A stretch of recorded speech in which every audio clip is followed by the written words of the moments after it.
What's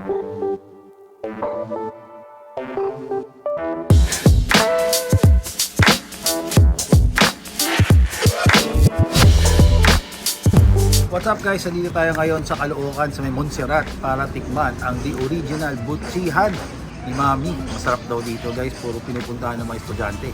Kaya tara, tikman na natin. Let's go!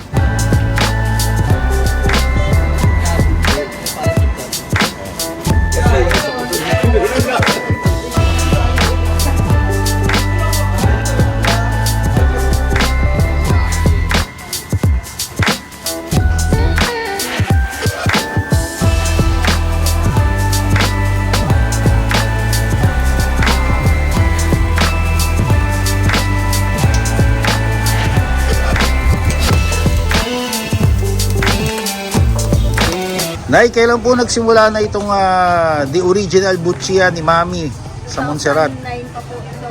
2009 pa. Pero, ano pa lang nun, bituka. Bituka lang ho ang tinda nyo. Ngayon po, ano po mga... After 2 years, nagbutsi na ako. Tas butsi po yun talagang Yun ang sumikat. pinaka-ano ngayon. Oo, yung Kasi specialty meron nyo. po gawa ng bituka. Ang nakikita ko po dito kasi may chicharon din kayo. Tapos Meron may... yung butsi kasi, ginawa ko ng chicharon.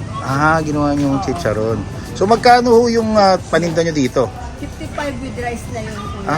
55 with rice. Kaya maraming mga taong nagpupunta talaga kasi murang-mura. Estudyante. Pang estudyante. So, Nakapalibot kasi kami sa mga kainan. Mahal talaga. Oo. Kaya mas ano nila dito. saan po ba matatagpuan itong The Original Butsihan ni Mami? 18 Montserrat, Morning Breeze, Caloocan City. Okay. So, anong oras po kayo nagbubukas? Wala, sa 8 o'clock meron na kami hanggang 7 ng gabi. Monday to Friday. Pag Sabado, 12 to 5 lang kami. Pag Sabado, 12. Pag Linggo, sarado. Sarado kayo. Sarado kami. Sige, Mami. Gusto ko na pong matikman yung butsiron nyo. Salamat po. Nay, ano ho yung nilalagay nyo? Ito ang toppings namin. Toppings. Para balik-balikan. Ito ang pinakasikreto ko. Sikreto. Ano ang pangalan? Toppings. Toppings lang. Yun lang ang toppings. Yun lang ang toppings. Hindi talaga pwede sabihin kung ano yan. Kaya nga sikreto ko yan. Sikreto. Yung pala yung pinabalik-balikan dito Yung topics na yan. Babalik ka pag nakakain ka. Sige, excited na ako. Order na ako. Kumain na ako na kayo.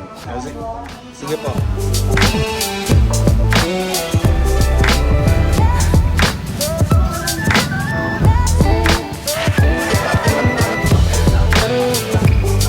Ito na yung in-order natin.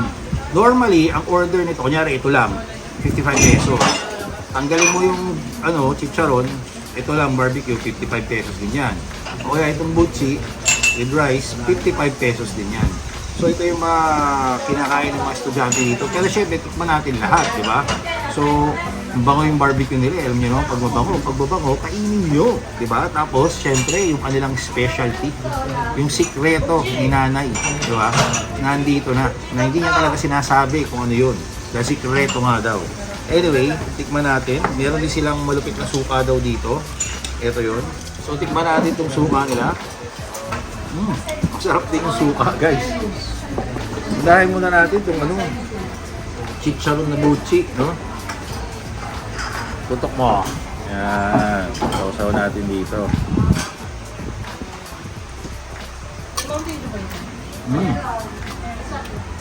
Crispy. Sarap. Ako yun, parang ito pa lang. Panalo na. Yung suka nila masarap, pwede inumin. Ngayon, tikman natin yung sinasabi ni nanay na top secret niyang specialty, yung toppings ng kanin.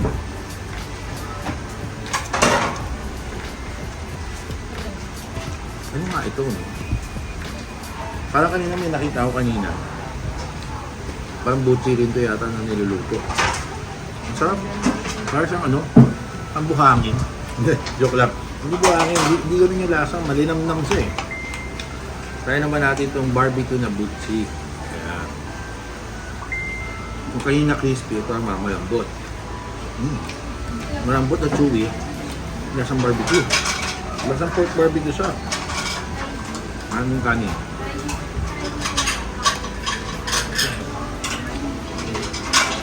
Alam niyo yung toppings talaga ni nanay. Nag-a-add siya ng texture eh. May pagka, hindi na crispy, may pagka parang buhangin nga eh. Pero hindi naman siya buhangin, no? Parang may, dinurog kasi siya na parang crispy, parang ganun eh. So nag-a-add talaga ng texture. Sakto yung butsi ah. Gahang barbecue. Alam niyo ba kung ano yung butsi? Message nyo nga dyan sa comment section. Ano natin yung kanin. Naman naman talaga. Hindi ko pa sinukaan ha. Nakasuka. Nakasuka.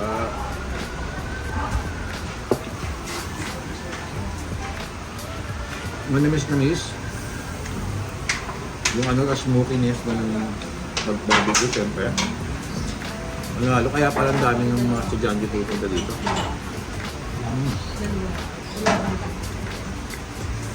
Panalo. 55 pesos lang, pwede na. Diba? Ito, barbecue.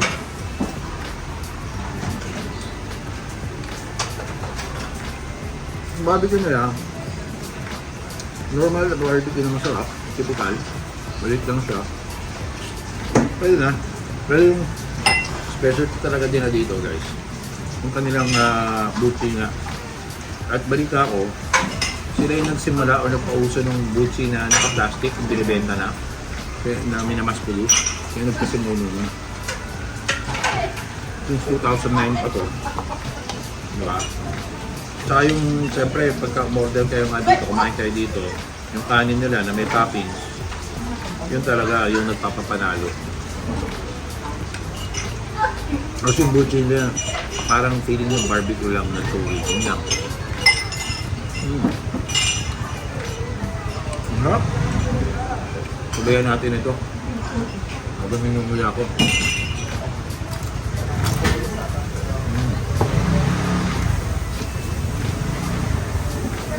Yung naghahalo-halo yung texture yung pinakain mo. Yung panalo eh. Yung malambot, may chewy, may crispy.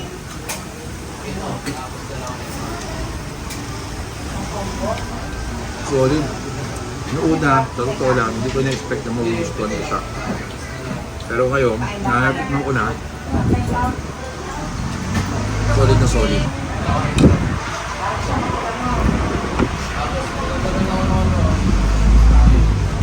Guys, ngayon pag-halu-haluin natin yung butsi, yung pork barbecue, ito, kasama yung kanin na may crispy. Hindi ko ngayon alam kung paano ko pagkakasayin sa kutsara, no? Ayan. Kamahin ko na para mas madali. Diba?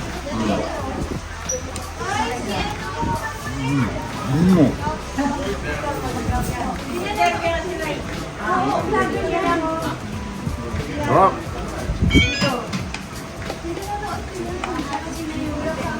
Solid na solid, guys. Try nyo rin dito, panalo. At ayun na nga guys, dito na muna natin tatapusin itong video na to. Grabe, sobrang sarap pala nito. Naubos ko. Normally, pag nagbablog ako, hindi ko naman nauubos yung mga kinakain ko. Pero dito, naubos ko lahat. Yung barbecue na butcheron, ay butchi lang pala, ay butcheron. Grabe, tapos yung sausawan nilang suka, pag nilagay nyo sa kanin, lalong mas masarap. Tsaka yung toppings na top secret ni nanay, talagang malupit. Yun nga talaga yung babalik-balikan dito. Anyway guys, that's about it. Sana nag-enjoy kayo sa video na to. And if you do, please press the thumbs up button down below. And if you haven't subscribed to the channel, please press the subscribe button and click the notification bell. Follow us on all our social media accounts. Till next time.